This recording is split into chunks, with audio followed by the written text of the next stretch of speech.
Welcome to Cooking Fit. Sep here, and today we're going to make delicious crepes for breakfast. I'm going to start off by using my blender, and I'm going to add my milk. I'm using whole milk. You can use reduced fat or non-fat if you like, but whole milk really helps the crepes stick together. And we're going to break in some eggs. So making the crepes in the blender makes really quick work out of the process.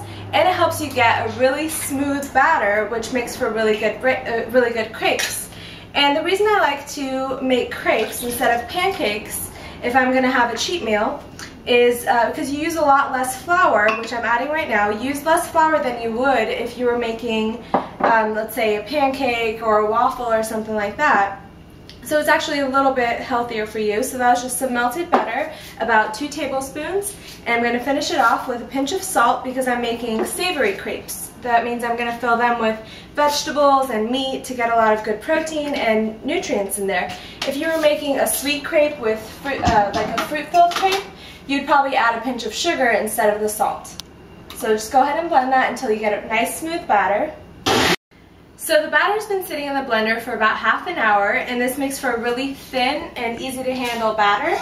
And I have some butter melting on a skillet over medium heat. I'm just going to pour a little puddle in the middle of the skillet.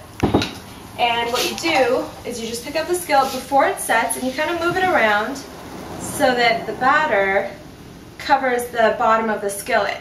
And then you're just going to put it on the heat and let it sit there for a couple minutes so that the sides of the crepe start to pull apart from the bottom of the skillet. And the way you test that is you grab a butter knife and you just run it along the sides. And when it starts to pull away from the skillet pretty easily, that means it's ready to be flipped. So we can still use a little bit longer. And what I'm filling the crepes with today is some bacon that I've made earlier.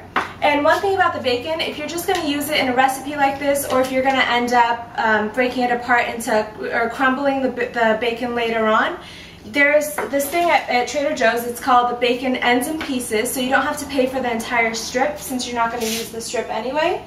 And it's a lot cheaper, and you can just find it right there next to the regular bacon. So this looks like it's ready to flip.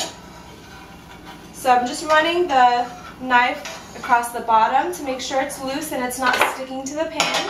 Just kind of give it a little shake. Oops, try it again. And you just flip it like that. So the opposite side doesn't need to cook that long. I'll just put it back on the heat for a couple seconds. And if it didn't completely flip, you could just fix that. Careful, it's a little hot. And one other thing I want to show you is when you're making your crepes, when you're stacking them on top of each other, you always want to have a layer of protection, either some parchment paper or some wax paper. That way when you stack them and you try to serve them later, they won't stick together. So I'm actually going to fill this one right now. I'll just slide the crepe off of the skillet right onto the plate. And first thing I'm going to do is layer a couple strips of bacon in there. You can also put cheese on there if you want. If you are going to add cheese, now would be a good time to place the cheese on top of the crepe because the heat from the crepe will start to melt the cheese. So just a couple strips of bacon. And in this pan, I have some kale, some red onions, and some zucchini that I actually cooked this up in a little bit of that bacon grease. So that's going to be really delicious. And this is a pretty balanced breakfast. You have your carbohydrates, you have a lot of protein from the bacon, and you also have your greens. And if I was serving this as a breakfast, I would definitely serve this alongside a green drink so that the greens really help balance out the protein in this meal. If you enjoyed this video, go ahead and press like under the video and leave me a comment. Let me know what you think. Enjoy!